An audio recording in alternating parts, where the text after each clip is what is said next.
Welcome back to the Urban Farmyard, where the city girl goes country. Today we're solving one of life's little problems, candles which haven't burnt right to the edge. Let's go and figure out how to sort this puppy out.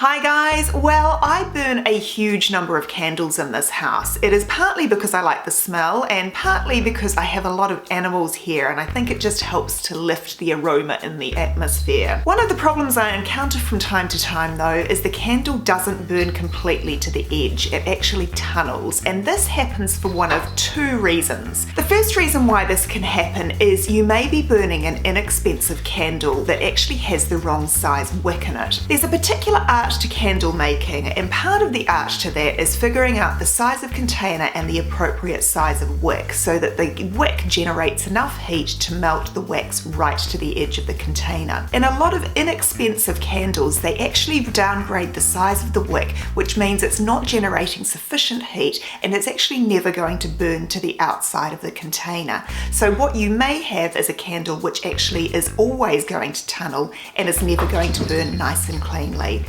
This particular candle though is not an inexpensive one. It's a beautiful candle that was a gift from a friend of mine. What's happened in this case is I haven't let the candle burn sufficiently the first time. Now this is really important with candles. The first time you light a candle, you need to allow a good number of hours for it to burn.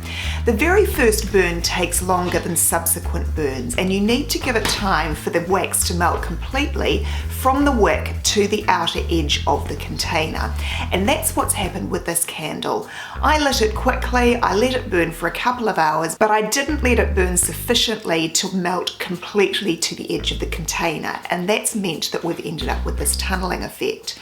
The problem with this is once you've done this once, it creates a ridge which the candle will never burn past. It is always going to continue to burn just up to the edge of the wax and no further.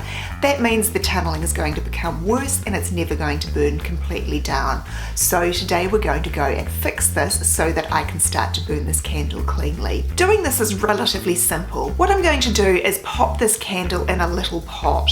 I'm then going to fill the pot up so that the water level is roughly in line with the top of the wax of the candle. This is something you need to be really careful with. You don't want to fill the pot so much that the water goes over the top of the candle and into the wax itself. It needs to just surround the container, not go into the middle of it. I'm then going to pop the pot on the stove and I'm going to gently heat it. Now you don't need to melt the wax completely. All I'm looking for is for the wax at the top of the candle to melt down and form a nice flat layer across the surface of the candle. As soon as the candle reaches that point, I'm going to turn it off. I'm going to get my heat sensitive gloves and I'm going to remove the candle. I'm then going to pop it on the bench and I'm going to let it set. Now unfortunately I let this candle go for a little bit too long in the water. I got slightly distracted, so it has melted down a little bit further than what I had intended, which means that I'm going to need to recenter the wick because it has drifted off to the side, but that's a super easy fix. And there we have it, one perfectly level candle. Now the next time I burn this, I'm going to allow myself a good 3 or 4 hours to ensure that this candle melts completely from the center out to the edge, which will prevent it from tunneling again. But this was super easy. So I hope today has been helpful and I'll see you back here tomorrow.